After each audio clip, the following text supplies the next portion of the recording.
আজ কিন্তু সকাল থেকে বৃষ্টি আসেনি, তাই জন্যই তো রান্নাটা ঠিকঠাক করে করা যাচ্ছে। ভেবেছিলাম বৃষ্টি আসবে, যার কারণে এই যে ওপরে গ্যাস সেটিং করেছি। ওপরে না দুপুরবেলা রান্না করতে একটু অসুবিধা হয়, কেন বলুন তো? কারণ দুপুরবেলায় ওপরে লাগালে হাওয়া আসে, দিনের পুরো ফাঁকা থাকে, যার কারণে দুপুরবেলা রান্না করতে একটু অসুবিধা হয়ে যায়। কিন্তু আজকে দুপুরবেলায় দোকানে ওপরেই যে কদিন ধরে বৃষ্টি হচ্ছে, ওপরেই এই যে ওভেন ফোভেন সেট করি। রাত্রেবেলায় যখন দোকানদারি করি তখন শুধুমাত্র ওপরে হচ্ছে ওভেন লাগাই, নিচেই এমনি রান্না ঠান্না করি। তো যাই হোক, এখনও কিন্তু রান্না কমপ্লিট হয়নি, প্রায় 1:45 মতন বাজে। এদিকে মাছ ভাজি, এই যে দেখুন মাছ ভাজি, মাছ ভাজা এদিকে অলরেডি অনেকগুলো হয়ে গেছে। আর এখন এখানে মানে মাছের যে রুই মাছের লেজটা রয়েছে, এটা আমি কিন্তু মাছের লেজ খেতে ভীষণ ভালোবাসি। আর মাথাটা দেখেছেন, পুরো একদম চপ্পজস্য জামাই ষষ্ঠীর মাথা। তো যাই হোক, এদিকে মাছটা তো ভাজা, আমি ভাবলাম যে মাছ ভাজতে ভাজতে একটু আপনাদের সাথে গল্প করে নিই। শুধুমাত্র রান্নার খাবার দেখালে হবে, একটু গল্পও তো করতে হবে, তাই না? যখন রান্না করি পুরো দেখুন একদম সব ছড়ানো ছেটানো রয়েছে।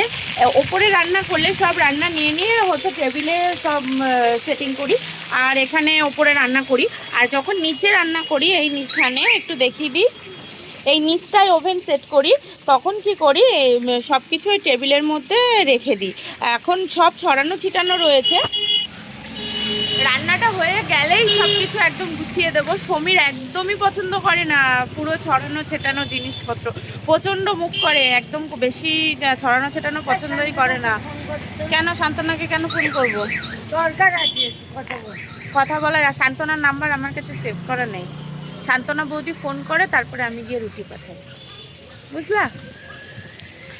তো যাই হোক, আজকে কিন্তু বেশি কিছু রান্না হয়নি। আজকে যেহেতু শনিবার, আর আজকে বাইরের সেরকম অর্ডারও আসেনি। এমনি আমি বলেছি শ্রাবণ মাস অনেকেই নিরামিষ খাচ্ছে, তার মধ্যে আজকে আবার শনিবার দিন অনেকেই নিরামিষ খায়, তবুও বাইরের অর্ডার টুকটাক আসেই। আজকে কিন্তু বাইরের অর্ডার কোনোটাই আসেনি। আর যারা আমার হোম ডেলিভারি খাবার নেয় তারাও কিন্তু অনেকজনই খাবার নেবে না, আজকে মাত্র 2 জন খাবার নেবে। তারা কিন্তু সবাই খাবার নেবে না আজকে, জানি না কিছু আছে কি না। তো যাই হোক, মানুষের তো আর রোজ খাবার লাগে না, যেদিন লাগবে সেদিনকে তো অবশ্যই নেবে। পেছনে এদিকে রান্না হচ্ছে, মাছ ভাজা বসিয়েছি। আমি ভাবলাম মাছ ভাজা হতে হতে আপনাদের সাথে একটু গল্প করে নিই, কারণ রান্না সেরকম অর্ডার নেই। যেদিনকে অনেক রান্নার চাপ থাকে না, সেদিনকে আর গল্প করা যায় না। তো যাই হোক, আজকে ভাবলাম একটু রান্না করতে করতে আপনাদের সাথে কথা বলে নিই। অনেক দিন হয়ে গেল দোকানটা করেছি, এখনও দোকানের কিন্তু নাম দিইনি। আমি আগেই বলেছি, এই যে ওপরটায় সাদা টিন লাগিয়েছি না, যেখানে নিচে এই যে ব্লু টিন দিয়েছি আর ওপরে এই যে সাদা টিন দিয়েছি। সাদা টিন এই কারণেই দিয়েছি যাতে ওপরটার মধ্যে নামটা লেখা যায় ভালো করে, তার জন্য সাদা টিনটা দিয়েছি। সাদা টিনটা পুরো বৃষ্টি হতে হতে একদম, যেহেতু বর্ষা ছিল এতদিন রোজই বৃষ্টি হচ্ছিল, তার জন্য টিনটাকে অত করিনি। তার নাম অবশ্যই করে দেব। রান্না করতে করতে আমি ভাবলাম একটু আপনাদের সাথে গল্প করে নিই। আপনারা কি জানেন, আমাকে কিন্তু সবাই মামি বলে ডাকে, অন্য কেউ দিদি বলে না। পুরো ক্যাম্পবাগানে আমি কিন্তু সবার মামি, সবাই আমাকে মামা, আর সমীরকে আমাকে সবাই মামি, আর সমীরকে সবাই মামা বলে ডাকে। আমাকে মামি বলে, মুখে আটকে যাচ্ছে, কিছু বুঝতে পারছি না। আসলে কাজের মধ্যে ব্যস্ত রয়েছি তো। প্রত্যেকদিন আগে মাঝখানে কাজ করতে করতে ভিডিও ছাড়তে পারতাম, কিন্তু এখন আবার ছাড়তে পারি না, কারণ কাজের মধ্যে ব্যস্ত হয়ে পড়ি।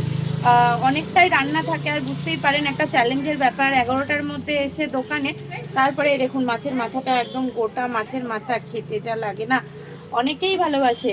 তো যাই হোক, এদিকে মাছগুলো ভাজা হয়ে গেছে, এখন না মাছের তরকারিটা বসিয়ে দিই।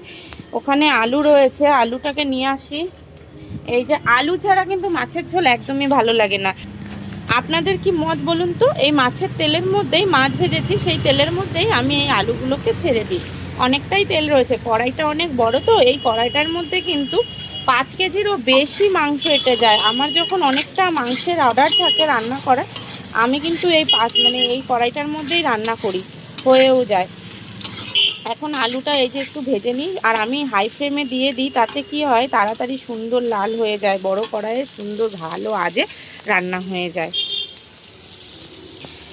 যাই হোক, অনেকক্ষণ গল্প করলাম, একটু পরে আবার আসবো কি দোকানে মেনু করেছি সেটা দিয়ে। আপনারা কিন্তু অবশ্যই ভিডিওটা দেখবেন আর লাইক করতে ভুলবেন না, সাথে ফলো আর সাবস্ক্রাইব।